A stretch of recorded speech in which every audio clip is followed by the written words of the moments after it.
Sarah Thompson was a devoted wife and nurse. Mark Thompson was the charming real estate agent everyone admired. Emily Carter was the beautiful yoga instructor who slipped into their lives unnoticed. Detective Laura Jensen would soon uncover the chilling truth, and Jason Miller, the private investigator, would reveal the betrayal no one saw coming. By the time Rachel Collins, Sarah's best friend, gave her testimony, one life was already lost, and the perfect marriage had turned into a deadly tragedy. Sarah Thompson had always believed she was one of the lucky ones.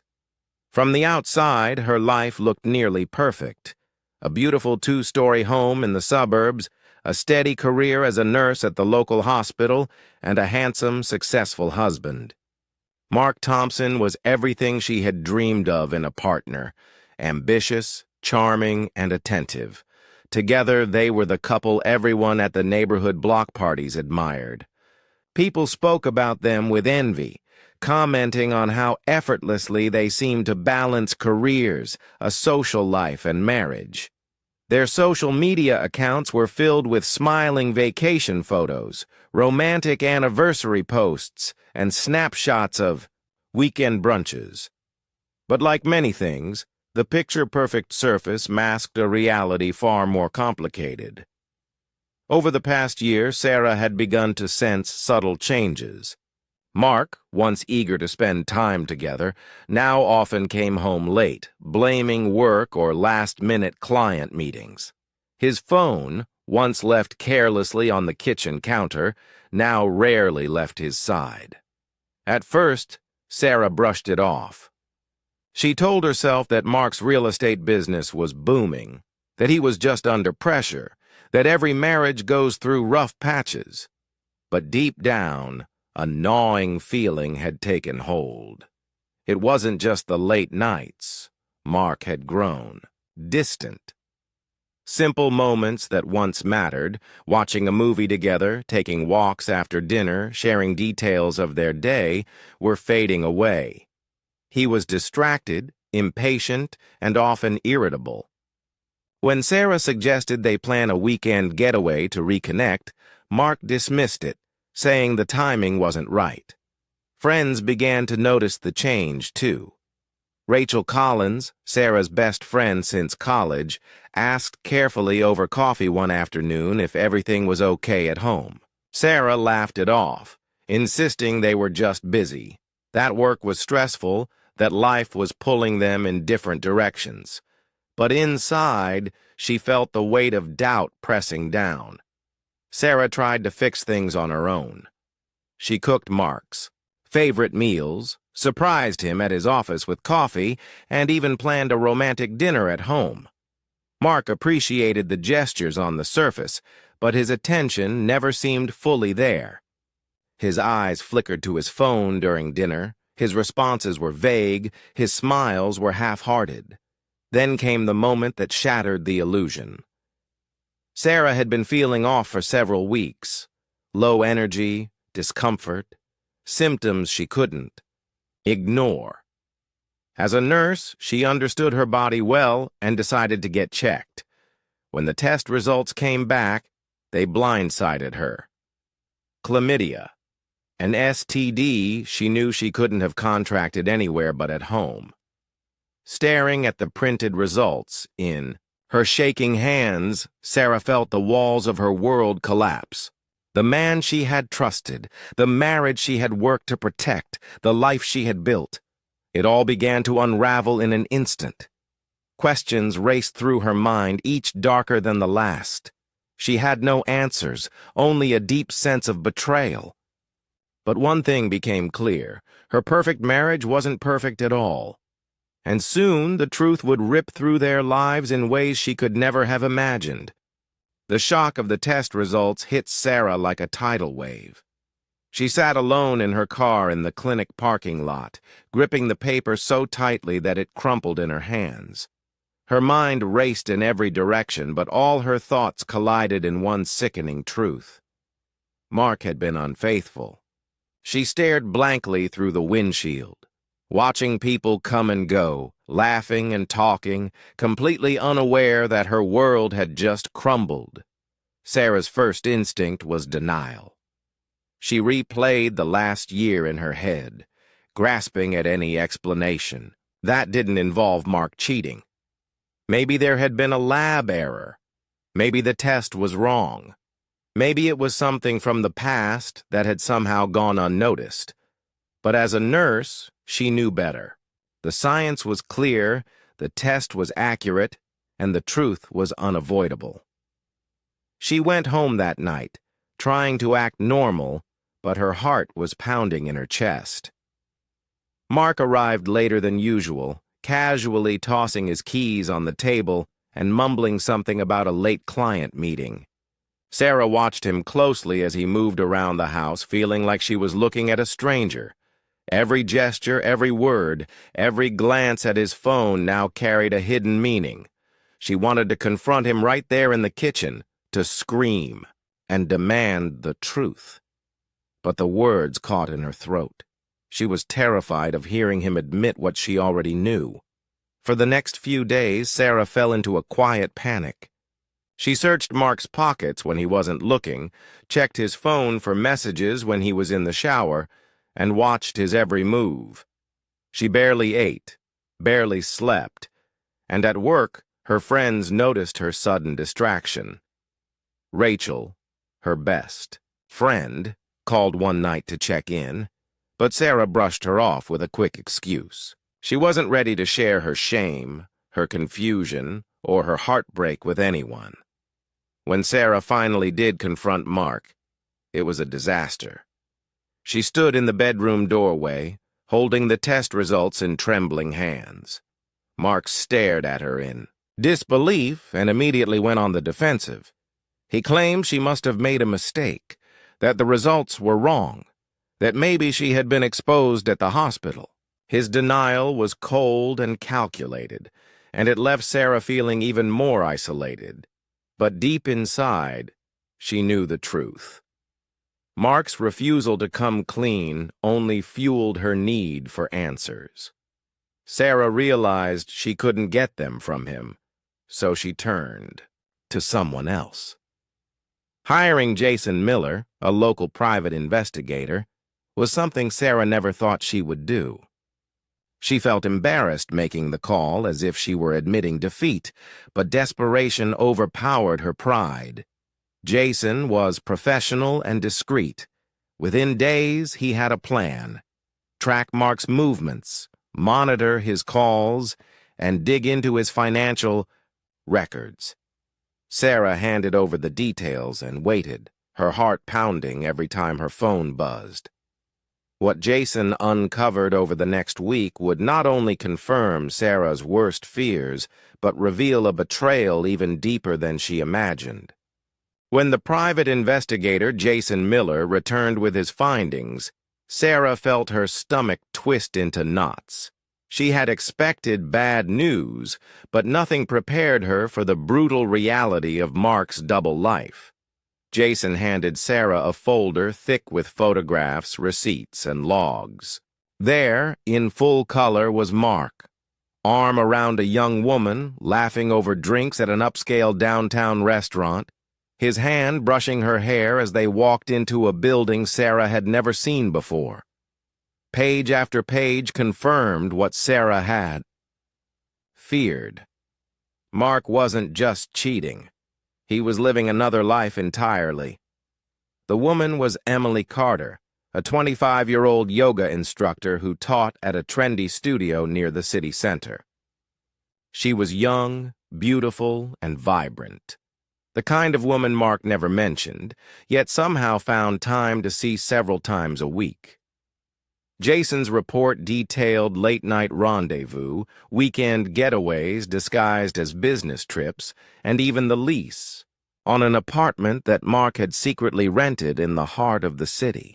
The financial records showed transfers from the Thompsons' joint savings account, withdrawals that Sarah had assumed were for work expenses or home projects. Instead, the money had funded dinners, spa weekends, jewelry, and even a car payment for Emily. As Sarah flipped through the folder, Her hands trembled. What had once been suspicion had transformed into irrefutable proof. Every lie, every excuse, every late-night meeting now had a face and a name attached. The man she had built her life with wasn't just a cheater. He was a liar on every level, draining their savings, risking her health, and destroying the life they had built together. The betrayal hit Sarah in waves. She remembered the nights she waited for Mark to come home, worrying about his long hours and stressful job. She thought about the times she had tried to lift his spirits, cooking his favorite meals or leaving little notes in his briefcase. She had worked so hard to save a marriage that, in reality, Mark had already abandoned. Sarah's emotions spiraled from sorrow to rage. Her heartbreak hardened into a cold determination. She felt humiliated, disgusted, and above all, furious. Not just at Mark, but at herself for missing the signs.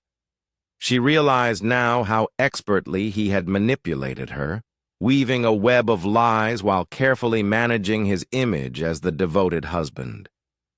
But Sarah wasn't ready to confront him yet. Instead, she began planning her next move. She collected evidence, quietly transferring their joint savings into her own account to protect what was left. She began consulting a lawyer, researching her rights, and thinking carefully about what her future might look like without Mark. The once lovable man she married had transformed into someone she no longer recognized.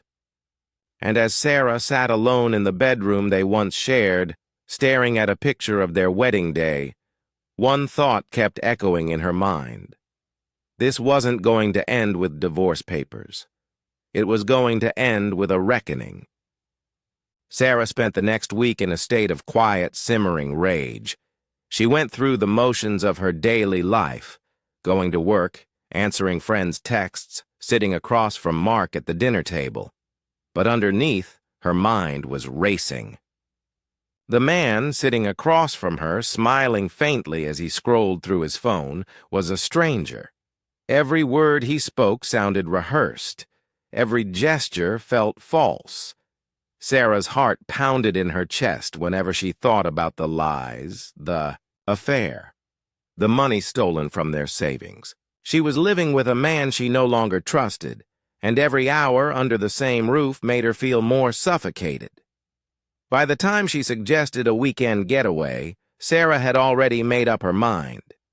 She proposed they take a break from the chaos of work and spend a few days at a remote cabin they had rented before. Mark, surprisingly, agreed without much hesitation. Perhaps it was guilt, or maybe a desire to patch things up just enough to keep his secret life hidden. Either way, Sarah masked her true intentions behind a soft smile and quiet voice. The cabin sat deep in the woods, surrounded by tall pine trees and far from any neighbors. It was the perfect setting, peaceful, isolated, and quiet enough that no one would hear a thing. They arrived on a Friday afternoon, unpacking bags and lighting a fire in the stone fireplace. Sarah moved through the evening with eerie calm. She cooked Mark's favorite meal, poured him a glass of wine, and made small talk as though nothing were wrong. Mark, perhaps sensing her strange mood, was unusually attentive. He wrapped his arms around her and spoke softly, as if trying to rebuild the connection they had lost. But Sarah's heart was cold. As the night deepened, she prepared Mark's drink carefully, slipping a mild sedative into his glass. Mark never noticed. He sipped the wine, laughed at an old joke, and slowly began to grow drowsy. Sarah waited, her pulse hammering in her ears, until his head nodded forward and his breathing slowed into the heavy rhythm of sleep. That's when the storm inside her broke loose. Sarah stood over Mark, shaking with a mix of grief, anger, and betrayal. She spoke to him, though he couldn't hear her, a rush of accusations that had been bottled up for months. She recounted every lie, every night he came home late, every dollar he stole, every moment she spent doubting her own sanity. And then, in a moment of blinding fury, Sarah lashed out. By morning, Mark was dead. Sarah called the police with shaking hands, her voice trembling as she reported a terrible accident during an argument. When officers arrived, they found her sitting on the edge of the bed, eyes wide and hollow, the weight of what she had done pressing down on her like a stone. But the scene told a different story. One of rage, violence, and betrayal that no amount of words could cover up. The police investigation unfolded quickly, and it didn't take long for Detective Laura Jensen to see through Sarah's carefully constructed story. When the officers arrived at the cabin, they found a chaotic scene, a shattered wine glass, on the floor, overturned furniture, and Mark's lifeless body lying on the bedroom rug. Sarah sat nearby, her hands trembling, eyes unfocused, murmuring that it had been an accident during an argument. But even in those first moments, something about the scene didn't add up. Detective Jensen was seasoned, sharp, and experienced with cases that hid more than they revealed.